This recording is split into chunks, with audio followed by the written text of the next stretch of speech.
ਸੁਲਤਾਨ ਮਠੋਲੀਆ vlogs. ਅੱਲਾਹ ਪਾਕ ਦੇ ਆਖਰੀ ਨਬੀ ਹਜ਼ਰਤ ਮੁਹੰਮਦ ਸੱਲੱਲਾਹੁ ਅਲੈਹਿ ਵਸੱਲਮ ਦੀਆਂ ਸੁੱਚੀਆਂ ਗੱਲਾਂ ਮਾਂ ਬੋਲੀ ਪੰਜਾਬੀ ਦੇ ਵਿੱਚ।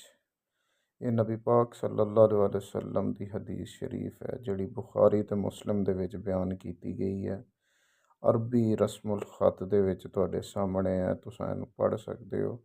ਅਸੀਂ ਇਹਦਾ ਪੰਜਾਬੀ ਤਰਜਮਾ ਤੁਹਾਡੇ ਸਾਹਮਣੇ ਪੇਸ਼ ਕਰਾਂਗੇ।